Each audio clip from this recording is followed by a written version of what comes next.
Hello and welcome to another tutorial in the CSS series. In the previous tutorial, we spoke about how a CSS rule is written and what kind of pattern each CSS rule follows. So as we can see here, on line number 1 here, we have a body and then we have an opening flower bracket or a curly brace. And then we have the background color property and hot pink as the value. So it's exactly the same pattern that we follow. So we have the selector. This is like the mapping that I wrote under this dotted line. So body here is the selector, background color is the property, and then the hot pink is the value. So this is the structure that every CSS rule is written. It follows the same structure. Now, let's talk about different ways in which we can use selectors. The example that we have here, this type of selector uses something called as tag or tag name. So we are directly targeting the tag name as our selector, and then we are defining our styles within the uh, curly braces. Okay, so let's create uh, an attribute to the existing h1 element. So let's call this um, heading 1. Now, since we have added an attribute called ID here, there's a way to target an element using an ID. So that's done by adding a pound symbol or a hash and then the name of the attribute value here. ID is the property or the key, and heading 1 is the value in this case. So I'll be adding a color to it, something like indigo. I'll hit save, go back to the browser, and then refresh. As you can see, the color has changed to indigo. Uh, to clearly differentiate that, maybe let's give another color since our background color is uh, close to the color that we picked. So let me refresh. As you can see, the color of the H1 element has changed to white. So this is the second way. So um, the first one is by targeting a tag. By the way, this is something called as a comment that we write inside CSS. This is to clearly call out or explain what the uh, uh, explain how or what we are targeting and what are we styling here. So this is comments are generally used to add some clear description so that anyone else who's looking at the CSS can easily understand what this style or the following style on the following line actually means. So I will say ID selector, selecting by ID. We use pound. Let me also create another comment called class selector. So right here, what we have done is we have targeted a particular element and then added a specific style to it.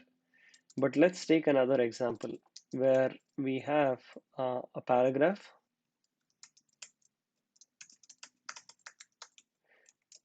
I'm going to copy this and add multiple paragraphs to this. Now, let me go back and refresh. As we can see, all of the paragraphs appear in black color, and then it has its default styling. Uh, Now, what we can do is, let's say, let's come up with a requirement where we want all of these to appear in blue color. For that, with whatever knowledge we have so far, we can add IDs to each of these paragraphs, and then add specific styles to each of those IDs. That is one way to do it. So let's see how efficient it is. So I'll say P1,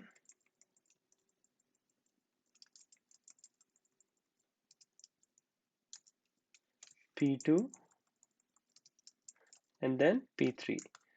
Okay, so the if we are targeting multiple elements using IDs, IDs are supposed to be unique, by the way. So everywhere you use an ID attribute within the HTML page, the value should be unique. Uh, it's uh, it's a good practice, and we have to follow that convention where ID stands for an identifier, which is unique by nature. So the values should always be unique, and we shouldn't be repeating the values for IDs anywhere else. Uh, so let's see, the way we can target each of these paragraphs is by adding, uh, let me remove these hyphens. That's not a good practice. So it should be something like this. So it could be like P1, heading 1, and so on. So let's say this is my paragraph 1. Let me color this into turquoise blue. So if we want the other paragraphs also to follow the same color, we could target individual IDs for the paragraphs and then add these colors. As we can see, all of the paragraphs have turned into the turquoise blue color. All right, so let's go back. As you can see, let's say if we add 10 more paragraphs, we'll have to create 10 more IDs and add stylings to each of these paragraphs. So this is something which is not scalable, and it's very difficult for us to maintain and keep revisiting the stylings again and again. And if in future, if we decide to change the ID, we'll have to go back and change the ID. Remember to change the ID here, otherwise it might lose its style. So if we want to target multiple elements in one shot, and if we want them to have a uniform style, that's when we can make use of uh, class attribute. For this scenario, we can also target them using paragraph tag. So let me get rid of uh, these individual stylings using IDs. And then what I will do is, the first thing that I would like to demonstrate is to target them by tag, which we have already done. So the okay, let's make sure that after we remove the stylings, every paragraph appears in black. Okay, now let's target all the paragraph elements by using tag name, and then we can give them a color of turquoise. Let's go back and refresh. As we can see, it's worked out for all the paragraph elements in one shot. But let's say, um, let me come up with another random element. I'm going to use a div here and say this is a div. Now let me go back and refresh this. So Let's change the requirement now. Let's say if we want our div also to be appearing in this color, turquoise blue color, then how do we do that? So either we have to add an ID or add a div tag and then target that. Okay, so let's go back. This has worked as well. But let's say if we have 20 more elements, different kinds of elements like span or whatever elements, and we want them to have the same color, uh, it really gets it quickly gets out of hand for us to maintain these stylings. So that's why there's a better way to style multiple elements in one shot. That's by using a class attribute. So by adding a class attribute, um, I could leave the IDs as is, and then I'll add um, uh, a class attribute like let's give this highlight. Okay, so I'm just giving it a random name for the class value. So I'm going to put all of these components under the same class. So class is an attribute which need not be unique like an ID. It is supposed to be uh, repeated. Basically, when we add class to multiple components, what that essentially means is we are considering those elements to have certain common um, stylings or properties. Only then uh, we put them under a class. So you can think of um, it's analogous to we put multiple students who are of the same age group into a same class. So it's very similar. The property there we are using in the real world is age of the students. Right here, we define the commonality across these elements. So what I can do by making use of class here is I can remove all the individual styles uh, that I have added so far using IDs, and I'll simply target them using a class. So the convention to target elements using class is by a dot followed by the class name.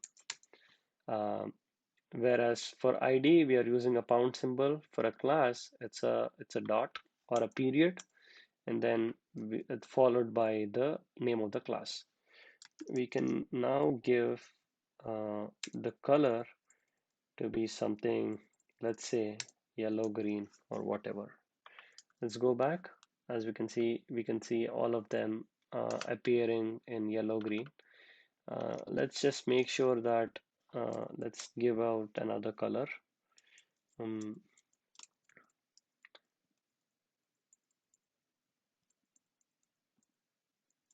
let's say brown. Let's go back and refresh it. Yeah, they appear in brown color. So this is how we can target an element using multiple elements using classes. There is one more uh, uh, property there's one more way by which we can target um, multiple elements. So this selector um, uh, uses the parent child methodology. Um, I'm going to be touching that topic in the next tutorial. But as far as this tutorial, the basic takeaway is we use ID to target an individual element on the HTML page. We use class to target multiple elements on the HTML page. whereas we use tag to either target one element or multiple elements depending on the number of times they repeat on the HTML page. So these are the most commonly used selectors while doing the CSS styling. So that's how we target those elements and add properties to it. The properties could be background color or font sizes, or adding different font families, etc. We are going to be talking about different properties as well as we keep moving through this series. But as far as this tutorial, let's stop at this point and then continue to talk about the other type of selector in the next tutorial.